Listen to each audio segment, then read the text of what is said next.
Welcome to SP news. ముందుగా headlines చూద్దాం. ప్రతి భావాల సరఫరా గొలుసును ఒక ప్రారంభ స్థానం భారతదేశమే. శూన్య టు అనంత ప్రదర్శన ప్రారంభోత్సవంలో విదేశాంగ మంత్రి జైశంకర్ వెల్లడి.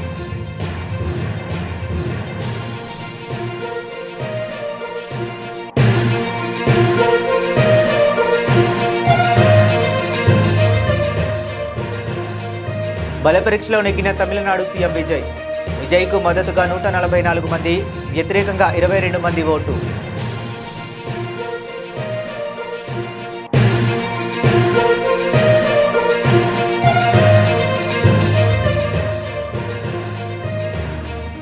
$30 లక్షలకు నీట్ పేపర్ కొనుగోలు, బయటపడుతున్న చీకటి కోణాలు.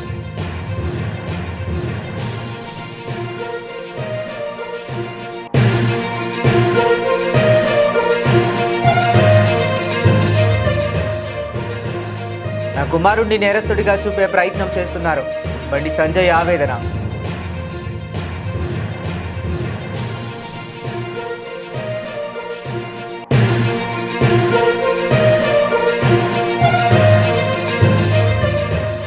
ధాన్యం, మొక్కజొన్న కొనుగోళ్ల ప్రక్రియలో ఏమాత్రం నిర్లక్ష్యం వహించినా జిల్లా కలెక్టర్లపై చర్యలు తీసుకుంటా హెచ్చరించిన సీఎం రేవంత్.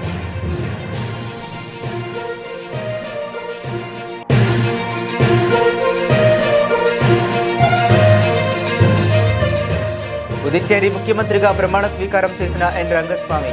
ఈ కార్యక్రమానికి హాజరైన బీజేపీ జాతీయ అధ్యక్షుడు నితిన్ నబీన్.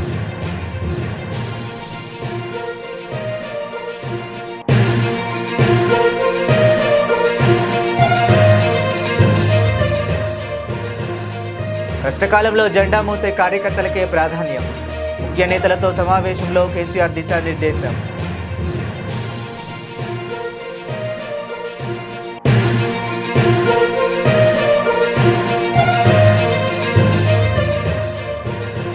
పచ్చముఠాల దోపిడీకి అడ్డాగా శ్రీవాణి ట్రస్ట్. టీటీడీ మాజీ చైర్మన్ భూమన కరుణాకర్ రెడ్డి సంచలన వ్యాఖ్యలు.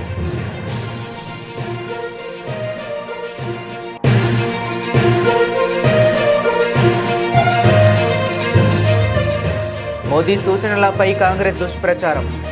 ఆగ్రహం వ్యక్తం చేసిన టీబీజేపీ చీఫ్ రామచంద్రరావు.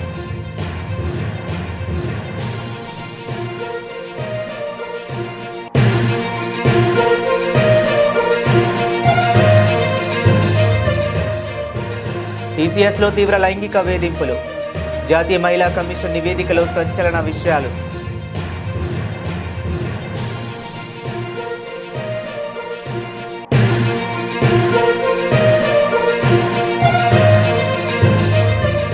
మహాకాళేశ్వరుడి సన్నిధిలో తమన్నా.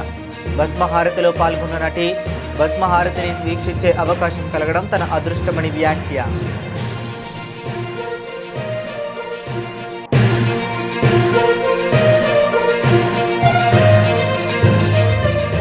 దిగుమతి సుంకం పెంపుతో కేంద్రం షాక్. భారీగా పెరిగిన బంగారం, వెండి ధరలు.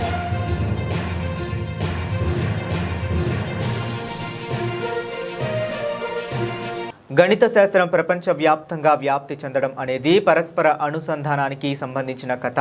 కానీ ప్రతి భావాల సరఫరా గొలుసుకు ఒక ప్రారంభ స్థానం ఉంటుంది. అది తరచుగా భారతదేశమే అని భారత విదేశాంగ శాఖ మంత్రి ఎస్ జైశంకర్ అన్నారు. న్యూయార్క్లోని ఐక్యరాజ్య సమితి ప్రధాన కార్యాలయంలో శూన్య టు అనంత ప్రదర్శన ప్రారంభోత్సవంలో విదేశాంగ మంత్రి జైశంకర్ పాల్గొని ప్రసంగించారు.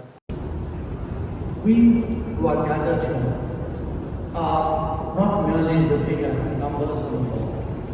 We are observing a civilization that originated in the intellectual soil of India.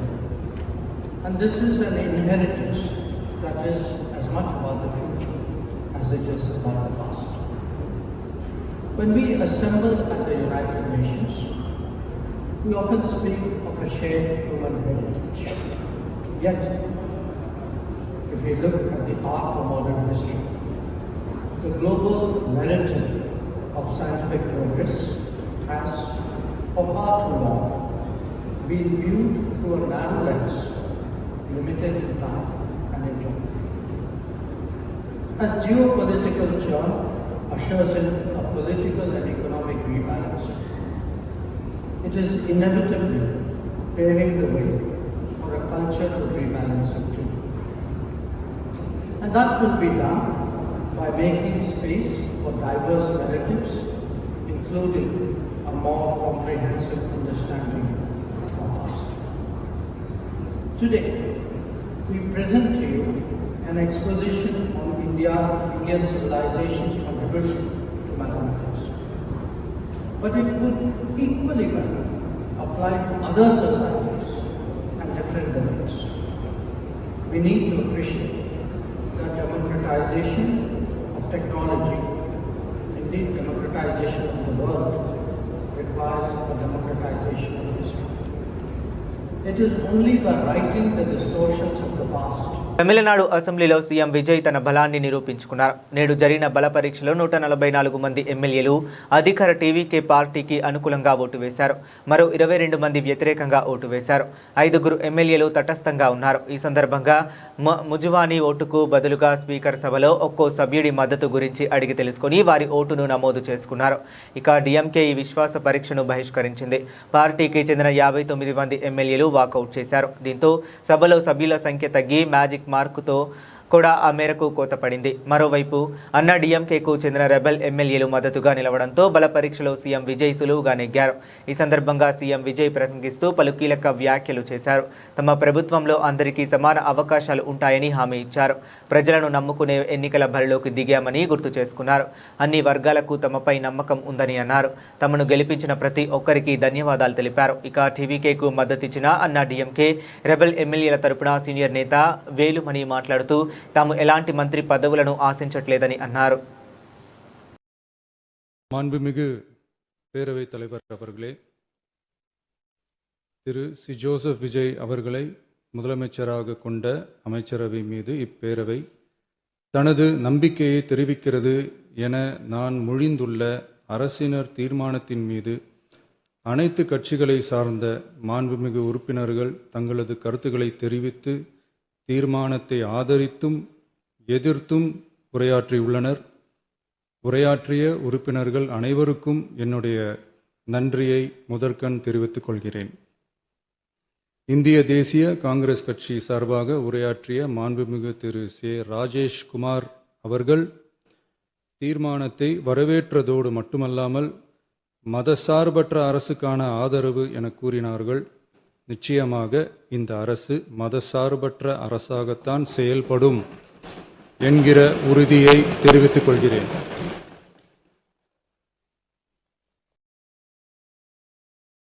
அடுத்து உரையாற்றிய இந்திய கம்யூனிஸ்ட் கட்சி மார்க்சிஸ்ட் கட்சி சார்பாக உரையாற்றிய திரு ஆர் செல்லசுவாமி அவர்கள் இந்த தீர்மானத்தை வரவேற்று முழுமையான ஆதரவு தெரிவித்துள்ளார்கள். விடுதலை சிறுத்தைகள் கட்சி சார்பாக உரையாற்றிய மாண்புமிகு உறுப்பினர் திரு வன்னி அரசு அவர்கள் உரையாற்றுகையில் நம்பிக்கை வாக்கெடுப்பில் வெற்றி பெற்று இந்த அரசு 5 ஆண்டுகள் தொடரும் என நம்பிக்கை தெரிவித்தமைக்கு என்னுடைய நன்றியை தெரிவித்துக் கொள்கிறேன். ஆதரிப்பவர்களுக்கு மட்டுமான அரசல்ல, எதிர்ப்பவர்களுக்கான அரசும் இது என சுட்டிக்காட்டியமைக்கு எனது நன்றியை தெரிவித்துக் கொள்கிறேன். முந்தைய அரசுகளால் கொண்டு வரப்பட்ட ముఖ్య மக்கள் నలతిట్టంగల్ தொடரும் என்ற உறுதியை దేశవ్యాప్తంగా సంచలనం సృష్టించిన నీట్ యూజీ 2026 పేపర్ లీకేజ్ కేసులో రోజుకో కొత్త కోణం వెలుగులోకి వస్తుంది. ఈ కుంభకోణం వెనుక భారీ అంతర్రాష్ట్ర నెట్వర్క్ ఉన్నట్లు దర్యాప్తులో తేలుతుంది. రాజస్థాన్ నుంచి గురుగ్రామ్, నాసిక్ వరకు దీని మూలాలు విస్తరించి ఉండగా సిబిఐ విచారణతో కీలక సూత్రధారులు ఒక్కొక్కరిగా బయటపడుతున్నారు. విచారణ అధికారుల కథనం ప్రకారం రాజస్థాన్లో జంఫారామ్గఢ్కు చెందిన మంఘీలాల్, దినేష్ బివాల్ అనే 2 సోదరులు ఈ లీకేజ్లో కీలక పాత్ర పోషించారు. వీరు పరీక్షకు వారం రోజుల ముందు ఏప్రిల్ 26న గురుగ్రామ్లోని ఒక డాక్టర్ నుంచి 30 లక్షలకు నీట్ ప్రశ్నాపత్రాన్ని కొనుగోలు చేసినట్లు తెలిపింది. ఇక ఆ తరువాత సికార్లో నీట్ కోసం సిద్ధమవుతున్న తమ కుటుంబంలోని ఓ విద్యార్థికి ఆ పేపర్ను ఇచ్చారు. పేపర్ లీక్ కుంభకోణానికి రాజస్థాన్లోని సికార్ కేంద్రంగా మారినట్లు విచారణలో స్పష్టమైంది. సోదరుల నుంచి పేపర్ పొందిన MBBS counselling agent Rakesh Kumar Mandavariya దాన్ని పలువురికి విక్రయించాడు. తన పద్ద పనిచేసే కేరళలో MBBS చదువుతున్న సికార్ విద్యార్థికి 30,000కు పేపర్ను అమ్మేశాడు. ఏజెంట్ రాకేష్ కుమార్ సుమారు 700 మంది విద్యార్థులకు పేపర్ను పంపిణీ చేసినట్లు ఆరోపణలు ఉన్నాయి. ఈ తీవ్రమైన ఆరోపణల నేపథ్యంలో మే 3న జరిగిన నీట్ పరీక్షను ప్రభుత్వం రద్దు చేసింది. కేసును CBIకి అప్పగించింది. దీంతో రంగంలోకి దిగిన CBI పలు సెక్షన్ల కింద FIR నమోదు చేసి దర్యాప్తును ముమ్మరం చేసింది. ఇప్పటి వరకు రాకేష్ కుమార్, మందవారియా, యాష్ యాదవ్తో పాటు నాసిక్లోని ఒకరిని అదుపులోకి తీసుకున్నారు. The primary prayers in the writ petition which is filed through FIMA focuses on replacement of NTA with an independent body which is responsible in conducting such a national level examination. We have highlighted the fact that this is a repeated instance which has been happening over years, where some kind of discrepancy come in this examination, where lakhs of doctors or lakhs of future aspirants are writing these exams and with a lot of aspirations. So we have made a prayer that there has to be some high power committee which should be appointed by the court, which should monitor this entire process of examination. And in the meantime, because the next exam will be scheduled very soon, because this exam is cancelled. So in the meantime, for the next examination process, all of this should happen through the court process and also the appointed committee by the court, so that we don't see such repeated instances again.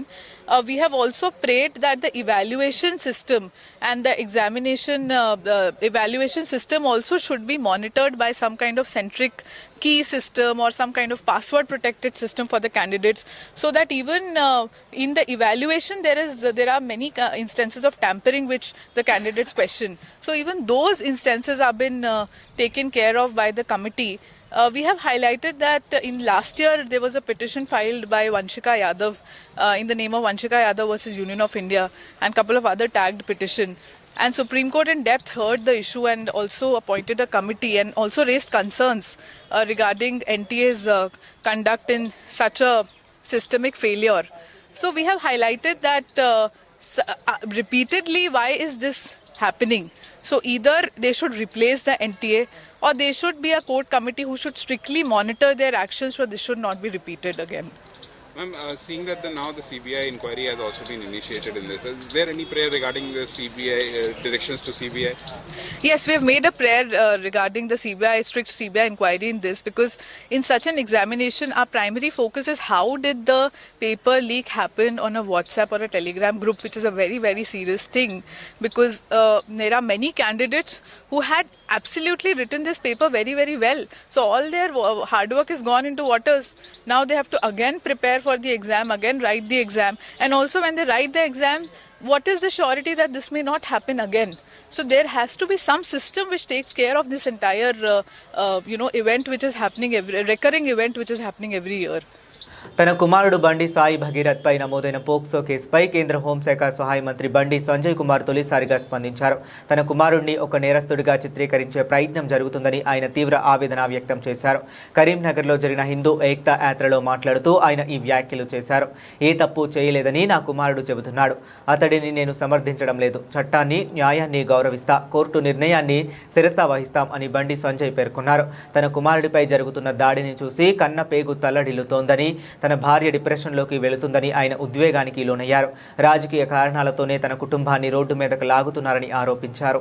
నాతో పాటు అనేక మంది నాయకులు, కార్యకర్తలు అందరం కలిసి ఈ హిందూ సమాజం కోసం పనిచేస్తామన్నారు. మీరే కుటుంబం అనుకున్నా, నేనైతే మీరైనా కనుకున్నా, మీ ఇంట్లో పెద్ద కొడుకులకు ఉన్నానా, మీకోసం పనిచేసినా, మీరందరూ బాగుండాలని కోరుకున్నా, ఇలా మీకోసం ఆలోచించి, మీరే మీ మనిషి ఆలోచించి, మీ కుటుంబ వ్యక్తికి ఆలోచించి, నా కొడుకుకు టైం ఇవ్వలేదన్నా, నా కొడుకుతో మాట్లాడలేదన్నా, ఇవాళ అదే నా కొడుకును ఒక క్రిమినల్ లెక్క సమాజంలో చూపెట్టే ప్రయత్నం చేస్తే ఒక తండ్రిగా ఎట్లా భరిస్తారో ఒక్కసారి ఆలోచించురన్నా. నా కొడుకు నేనేం తప్పు చేయలేనా, మేము ఫ్రెండ్స్ ఉన్నానా, మేము తప్పు చేయలే, కలిసి ఉన్నాం, ఇలా విడిపోయినాం, నేను ఏ తప్పు చేయలే, నిజాయితీగా బయటికి వస్తా అని చెప్పి ఇలా నా కొడుకు చెప్పాక నేను సమర్థిస్తలేనన్నా. తప్పు ఎవరు చేస్తా కూడా నా కొడుకైనా సరే, ఎవడైనా సరే చట్టం ముందు సమానులే. నా కొడుకు తప్పు చేస్తే తప్పకుండా నా కొడుకు శిక్ష 100% పడాల్సిందే. ఇలా నా కొడుకు ఒక రకమైన చట్టం, ఇంకో వ్యక్తికి ఇంకో రకమైన చట్టం ఉండాలని కోరుకునే వ్యక్తి బండి సంజయ్ గారు. సమాజంలో చట్టం ఎవరికి చుట్టం కాదు, సమాజంలో చట్టం అందరికీ సమానమైన విషయాన్ని ఇవాళ నేను స్పష్టం చేస్తున్నానా. ప్రభుత్వ కొనుగోలు కేంద్రాల్లో ధాన్యం, మొక్కజొన్న కొనుగోళ్ల ప్రక్రియలో ఏమాత్రం నిర్లక్ష్యం వహించినా, పర్యవేక్షణ చేయకపోయినా జిల్లా కలెక్టర్లపై చర్యలు తీసుకోవడానికి వెనకాడబోనని ముఖ్యమంత్రి రేవంత్ రెడ్డి హెచ్చరించారు. ప్రతి ఒక్క అధికారి జవాబుదారీతనంతో పనిచేయాలని ఆదేశించారు. సమస్య తీవ్రతను గుర్తించి జిల్లా కలెక్టర్లు ఎప్పటికప్పుడు సరైన చర్యలు తీసుకోవాలన్నారు. ధాన్యం, మొక్కజొన్న కొనుగోళ్లలో సమస్యలపై కలెక్టర్లను వివరాలు అడిగి తెలుసుకున్నారు. కొనుగోలు కేంద్రాల్లో రైతులకు ఎలాంటి ఇబ్బందులు కలగకుండా చూడాలని అధికారులు క్షేత్రస్థాయిలోకి వెళ్లి కొనుగోలు తీరును పరిశీలించాలని ఈ సందర్భంగా ముఖ్యమంత్రి ఆదేశించారు. గోనె సంచులు, హమాలీల కొరత లేకుండా చూడాలన్నారు. కొనుగోలు చేసిన ధాన్యాన్ని ఎప్పటికప్పుడు గోదాములకు తరలించాలని చెప్పారు. ఒప్పందం మేరకు లారీలను అందుబాటులో ఉంచని కాంట్రాక్టర్లపై క్రిమినల్ కేసులకు వెనకాడొద్దని అన్నారు. గోదాముల సమస్య ఉన్నట్లు తెలుస్తుందని, అవసరాన్ని బట్టి తాత్కాలిక ఏర్పాట్లు చేసుకోవాలని చెప్పారు.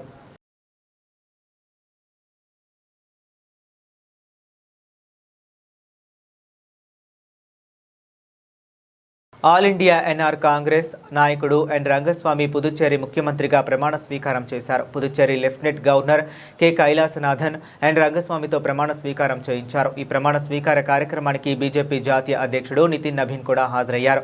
ప్రమాణ స్వీకారం చేసిన అనంతరం ముఖ్యమంత్రి ఎన్ రంగస్వామి మాట్లాడుతూ 5వసారి పుదుచ్చేరి ముఖ్యమంత్రిగా బాధ్యతలు స్వీకరించడం తనకు అపారమైన ఆనందాన్నిస్తుందని, తాము ప్రజల కోసం, రాష్ట్ర అభివృద్ధి కోసం పనిచేస్తామని, నిర్దిష్ట పనులను వేగవంతం చేయడం లేదా కొత్త పథకాలను ప్రవేశపెట్టడం వంటి రాష్ట్ర అభివృద్ధికి దోహదపడే ప్రతి చర్యను తన ప్రభుత్వం అమలు చేస్తుందని స్పష్టం చేశారు. ఇతర మంత్రులు త్వరలో ప్రమాణ స్వీకారం చేస్తారు అని అన్నారు.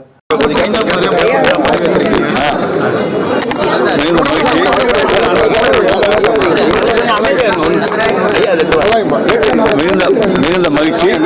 புதுச்சேரி மாநில வளர்ச்சிக்காக மக்களுக்காக தொடர்ந்து பணியாற்றுகின்ற ஒரு வாய்ப்பு. இந்த பணி முதலமைச்சராக இருந்து புதுச்சேரி மாநில வளர்ச்சிக்கு எப்பொழுதும் பணியாற்றிய மாதிரி இந்த முறையும் பணியாற்றுவோம். மேலும் மேலும் புதுச்சேரி மாநிலத்தை வளர்ச்சி செய்வதற்கு என்னென்ன பணிகளை எல்லாம் விரைந்து முடிக்க முடியுமோ அத்தனை பணிகளை விரைந்து முடிக்க எனது அரசு நடவடிக்கை விரைவில் அறிவிக்கும். விரைவில் சொல்லுங்கள். உங்களுடைய மகளிருக்கு முதல் கையெழுத்து என்ன வந்தாங்க போடுவது. రాష్ట్రంలో 60 లక్షల సభ్యత్వాలు ఉన్నాయని గతంలో ప్రచారం చేసుకున్న బీఆర్ఎస్ పార్టీ ఇప్పుడు రూటు మార్చింది. ఇంతకు ముందులో సంఖ్య కోసమే కాకుండా పార్టీ అభివృద్ధి కోసం కృషి చేసే వారికే సభ్యత్వాలు ఇవ్వాలని నిర్ణయించింది. ఈ ప్రక్రియలో ఎమ్మెల్యేలు, నియోజకవర్గ ఇన్ఛార్జీలపై ఆధారపడకుండా సభ్యత్వ నమోదు సమన్వయకర్తల ఆధ్వర్యంలో ముందుకు వెళ్లాలని బీఆర్ఎస్ అధినేత కేసీఆర్ ఆదేశాలు జారీ చేసినట్లు సమాచారం. క్షేత్రస్థాయిలో పరిస్థితులను నిష్పక్షపాతంగా అంచనా వేయడానికి గ్రూప్ రాజకీయాలకు తావు లేకుండా పార్టీని పటిష్టపరిచేందుకు అవసరమైన ప్రక్షాళన ప్రక్రియను సభ్యత్వాల నమోదు నుంచే ప్రారంభించాలని కేసీఆర్ భావిస్తున్నట్లు తెలిసింది.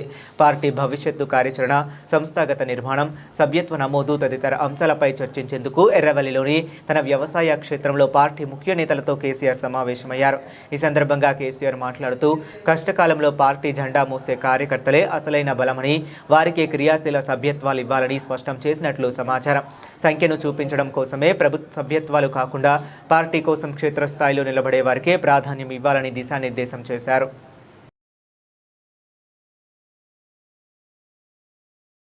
వైఎస్ఆర్సీపీ హయాంలో శ్రీవాణి పథకం హిందూ ధర్మ పరిరక్షణకు దీపపు స్తంభంలా నిలిస్తే తెలుగుదేశం పార్టీ దోపిడీతో మసకబారుతుందని మాజీ టీటీడీ చైర్మన్ భూమన కరుణాకర్ రెడ్డి ఆగ్రహం వ్యక్తం చేశారు.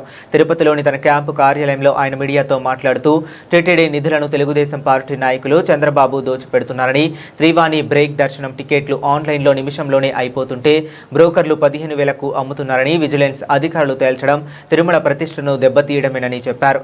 చెన్నైలో పట్టుబడిన పద్మావతి ట్రావెల్ ఏజెన్సీతో బీఆర్ నాయుడు ఏజెన్సీకి అనుబంధం ఉందని, దీనిపై విజిలెన్స్ విచారణ జరిపించాలని భూమన డిమాండ్ చేశారు.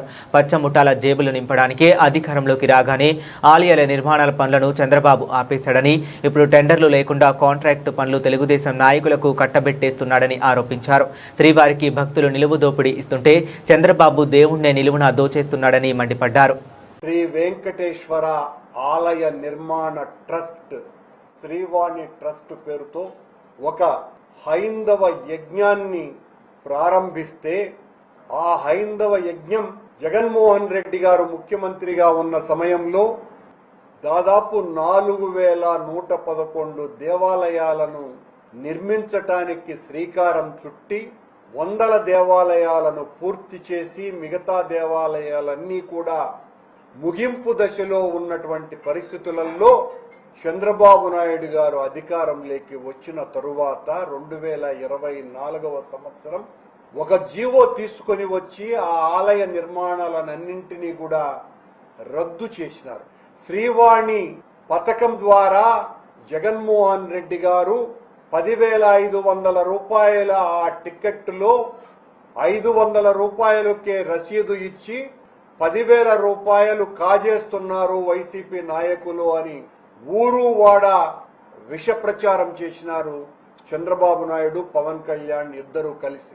మేము అధికారంలోకి వచ్చిన తరువాత దాని మీద విచారణ చేయిస్తాం. తెలంగాణ పర్యటనలో దేశ ప్రజలకు ప్రధాని మోదీ చేసిన సూచనలపై కాంగ్రెస్ పార్టీ దుష్ప్రచారం చేస్తుందని బీజేపీ రాష్ట్ర అధ్యక్షుడు ఎన్ రామచంద్రరావు మండిపడ్డారు. దేశ ప్రయోజనాలు, ఆర్థిక క్రమశిక్షణ, స్వావలంబన, దేశ భవిష్యత్తు దృష్ట్యా ప్రధాని చేసిన సూచనలను రాజకీయ కోణంలో చూడడం దురదృష్టకరమని అన్నారు. ప్రధాని విమర్శిస్తున్న కాంగ్రెస్ నేతలు గత చరిత్రను గుర్తు చేసుకోవాలని సూచించారు. ప్రజలు బియ్యం, రొట్టెల వినియోగం తగ్గించుకోవాలని, వారానికి ఒకసారి ఉపవాసం ఉండాలని నాటి ప్రధాని నెహ్రూ పిలుపునివ్వగా ప్రతి సోమవారం భోజనం మానేయాలని లాల్ బహదూర్ శాస్త్రి సూచించారు. 1967లో బంగారం కొనొద్దని నాటి ప్రధాని ఇందిరా పిలుపునిచ్చారు.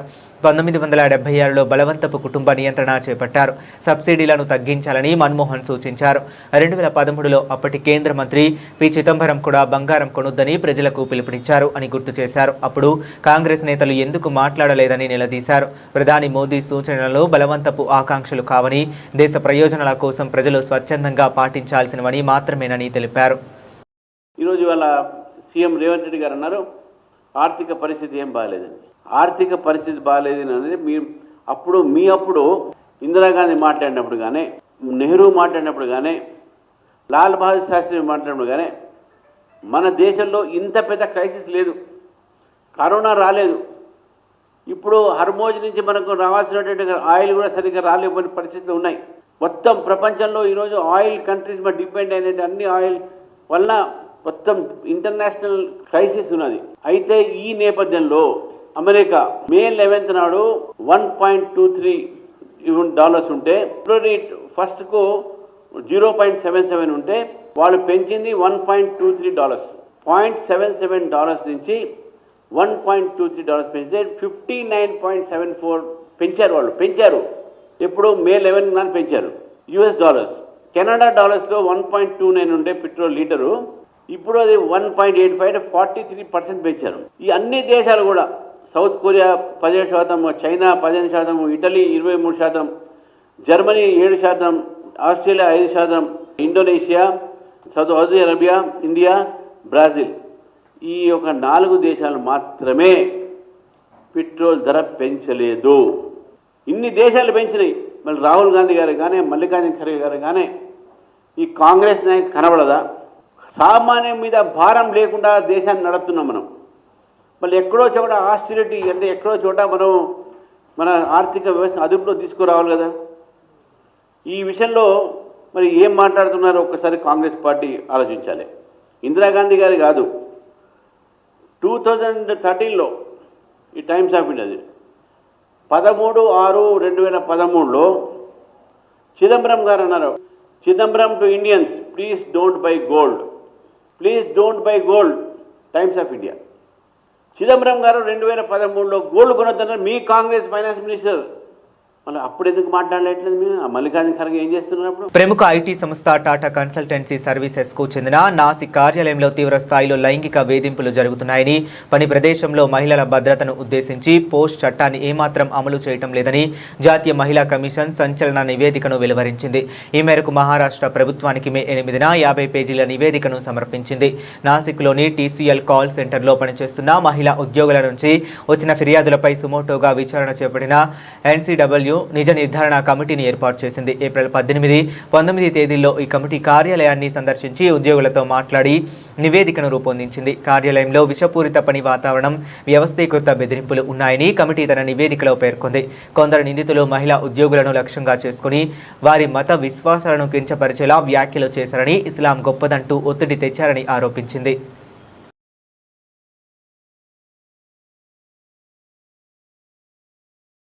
ప్రముఖ నటి తమన్నా ఈ తెల్లవారుజామున మధ్యప్రదేశ్లో ప్రసిద్ధ ఉజ్జయిని మహంకాళేశ్వర ఆలయాన్ని సందర్శించారు. బ్రహ్మముహూర్తంలో జరిగే అత్యంత పవిత్రమైన భస్మహారతి సేవలో ఆమె పాల్గొన్నారు. సాంప్రదాయ దుస్తులు ధరించి తన స్నేహితురాలు నిర్మాత ప్రజ్ఞా కపూర్తో కలిసి ఆమె స్వామివారిని దర్శించుకున్నారు. వేద మంత్రోచ్చరణలు, గంటల నాదాల మధ్య జరిగిన ఈ క్రతువులో తమన్నా అత్యంత భక్తి శ్రద్ధలతో లీనమై ప్రార్థనలు చేస్తున్న వీడియోలు ప్రస్తుతం సోషల్ మీడియాలో వైరల్ అవుతున్నాయి. దర్శనం అనంతరం తమన్నా మీడియాతో మాట్లాడుతూ దైవ పిలుపు ఉన్నప్పుడే ఎవరైనా ఈ క్షేత్రాన్ని దర్శించుకోగలరు. ఈరోజు భస్మహారతిని వీక్షించే అవకాశం కలగడం నా అదృష్టం. అక్కడ కూర్చొని ఆ ఆధ్యాత్మిక ప్రకంపనలను అనుభూతి చెందడం ఒక గొప్ప శక్తిని ఇచ్చింది అని తన సంతోషాన్ని పంచుకున్నారు. ఆలయ గర్భాలయంలో ప్రత్యేక పూజలు నిర్వహించిన ఆమె తన రాబోయే ప్రాజెక్టులు విజయవంతం కావాలని మొక్కుకున్నారు.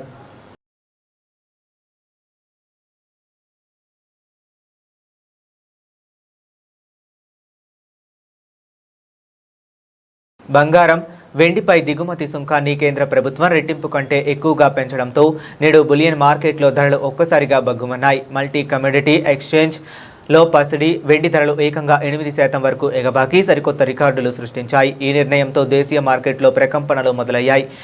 MCXలో జూన్ 5 ఫ్యూచర్ గోల్డ్ ధర నేటి ట్రేడింగ్లో 7.20% అంటే 11,055 పెరిగి ఒక దశలో 10 గ్రాముల బంగారం ధర 1,64,497 వద్ద ఇంట్రాడే గరిష్టంగా చేరింది. ఉదయం 9:50 సమయానికే ఈ రికార్డు స్థాయిని తాకింది. అంతకుముందు 1,54,801 వద్ద ప్రారంభమైనప్పటికీ సుంకం పెంపు వార్తలతో ధరలు అమాంతం పెరిగాయి. ప్రస్తుతం 6% పెరుగుదలతో 1,62,728 వద్ద ట్రేడ్ అవుతుంది. కేంద్ర ప్రభుత్వం బంగారం, వెండిపై దిగుమతి సుంకాన్ని 6% నుంచి ఏకంగా 15% పెంచింది. ప్లాటినం దిగుమతి సుంకాన్ని 6.4% నుంచి 15.4% పెంచుతూ నిర్ణయం తీసుకుంది. పెరుగుతున్న కరెంటు ఖాతా లోటును నియంత్రించడం, విదేశీ మారక నిల్వలను కాపాడుకోవడమే లక్ష్యంగా ఈ చర్యలు తీసుకున్నట్లు ప్రభుత్వ వర్గాలు వెల్లడించాయి. ప్రపంచవ్యాప్తంగా నెలకొన్న ఆర్థిక అనిశ్చితి నేపథ్యంలో అనవసర దిగుమతులను తగ్గించి అత్యవసరాలకు ప్రాధాన్యత ఇవ్వడం ద్వారా భారత ఆర్థిక వ్యవస్థను బలోపేతం చేయడమే తమ వ్యూహమని వారు వివరించారు.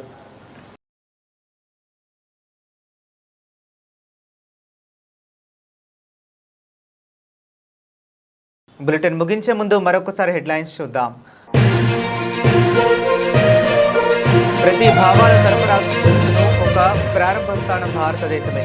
శూన్య 2 అనంత ప్రదర్శన ప్రారంభోత్సవంలో విదేశాంగ మంత్రి జైశంకర్ వెల్లడి.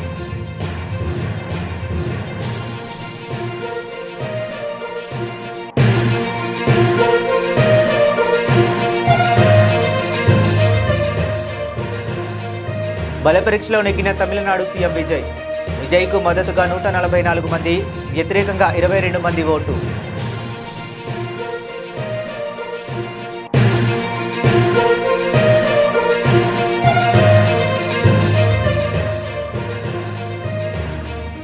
$30 లక్షలకు నీట్ పేపర్ కొనుగోలు, బయటపడుతున్న చీకటి కోణాలు.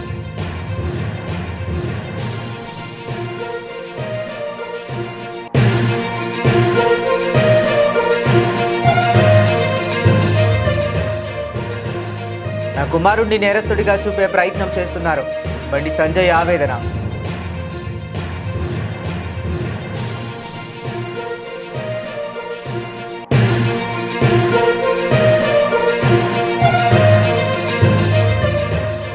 ధాన్యం, మొక్కజొన్న కొనుగోళ్ల ప్రక్రియలో ఏమాత్రం నిర్లక్ష్యం వహించినా జిల్లా కలెక్టర్లపై చర్యలు తీసుకుంటా, హెచ్చరించిన సీఎం రేవంత్.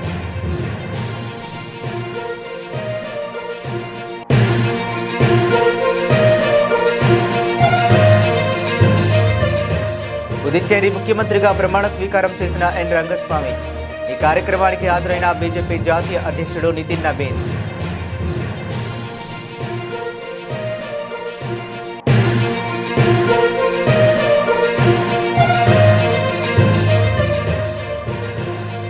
కష్టకాలంలో జెండా మోసే కార్యకర్తలకే ప్రాధాన్యం. ముఖ్య నేతలతో సమావేశంలో కేసీఆర్ దిశానిర్దేశం.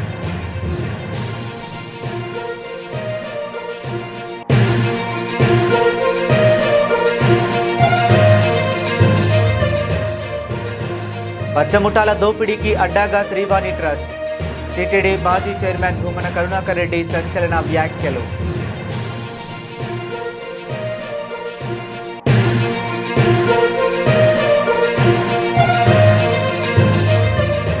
మోదీ సూచనలపై కాంగ్రెస్ దుష్ప్రచారం. ఆగ్రహం వ్యక్తం చేసిన టీబీజేపీ చీఫ్ రామచంద్రరావు.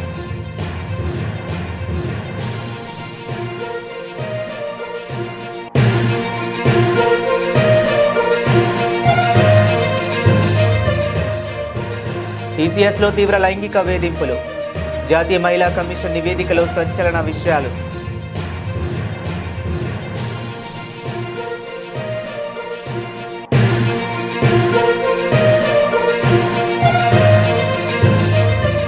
మహాకాళేశ్వరుడి సన్నిధిలో తమన్నా. భస్మహారతిలో పాల్గొన్న నటి భస్మహారతిని వీక్షించే అవకాశం కలగడం తన అదృష్టమని వ్యాఖ్య.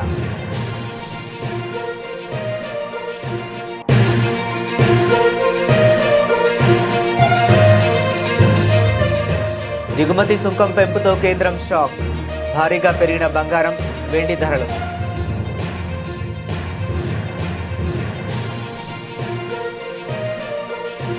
ఇవి ఇప్పటి వరకు ఉన్న అప్డేట్స్. మరిన్ని అప్డేట్స్ కోసం కీప్ వాచింగ్.